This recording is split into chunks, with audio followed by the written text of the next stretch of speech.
Hi, welcome back to Java for Beginners course from Course Labs. In this video, we are going to begin with writing Java programs. So the first program is going to be the Hello World program, just like any other language.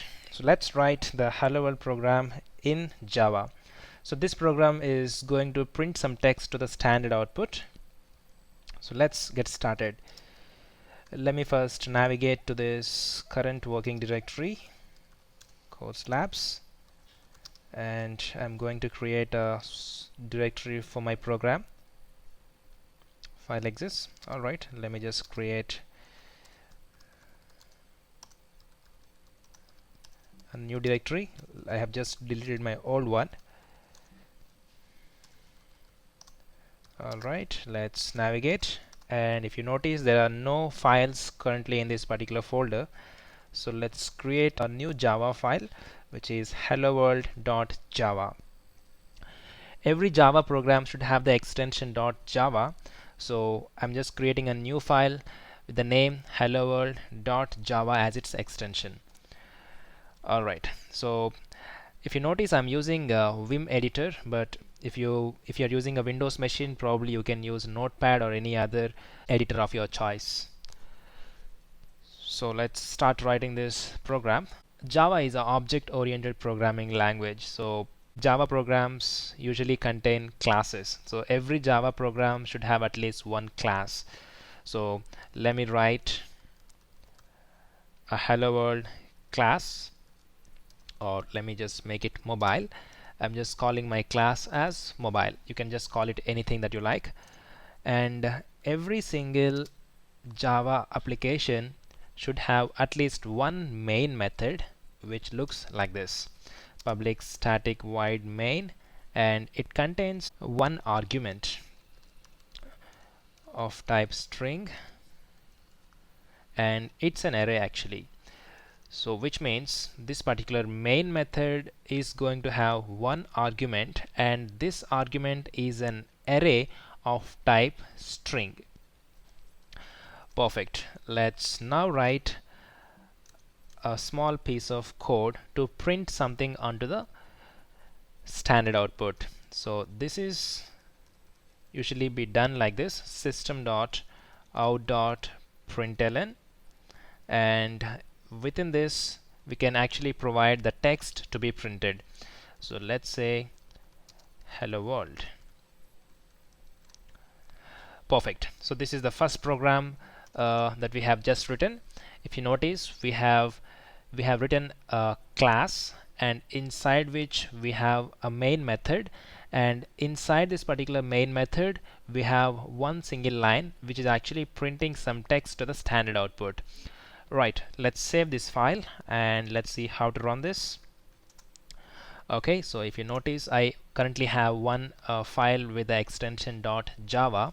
Now to compile these Java programs, we need to have a compiler. So traditionally we use javac as the compiler to compile Java programs. So let's use this javac space helloworld.java. If you have installed your Java JDK, you should have this particular javac within your bin folder of your Java path. Right. So basically I have set my Java path to my environment variables, so I can actually trigger this particular javac file from anywhere on my terminal. Okay, so let's compile this. Perfect. Now if you look at the files inside this folder, see this, there is another file with the name mobile, and the extension of this particular file is .class. Okay, why is this? Because if you look at your hello world program, once again the class name that you have provided is mobile. Right, a lot of people actually get confused.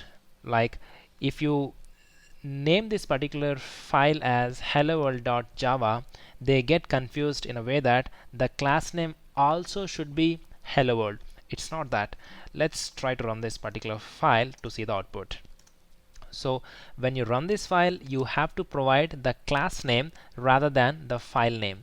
To compile it, you need to provide the file name, but to run the file, to run this program, you need to provide the class name. So let's see if it really works. So Java space mobile. Let's hit enter, and there you go. You are able to see the output, and that's your first Java program. Great. You need a pat on your back since you have completed your first Java program. Congratulations. Now let's get back to our presentation. Alright, so as I have just explained, we can use Java-C as a command line tool to compile your programs and Java to run your Java programs. It is recommended to use an IDE for various reasons. We will actually see all those reasons when we use Eclipse. Right, so probably in the next video we'll see how to write the same program and run it using Eclipse. Now let's see what we have actually written in the Hello World program. If you notice, this is the standard way to implement a class in Java. So class is a keyword, and your class name. Typically your class name should start with a capital letter. That is a standard, but even if you don't write with capital letter, uppercase letter, it should still work. But it is a best practice to write the class names using uppercase letters in the beginning. So the starting letter should be an uppercase letter. If you have multiple words in this particular class name, let's say hello world. Now this particular first character in hello should be uppercase, and similarly the first character in the next word also should be uppercase. So that's the standard we usually follow when writing class names in Java, right? And every single Java program should have at least one entry point. So in our case it is going to be public static void main string args. This line is basically the entry point for this particular program, which means when you run this program, this is the first method that is going to be executed. So main is something that is going to be executed first when you run this program. Now your main method has got couple of other things like public, static, void.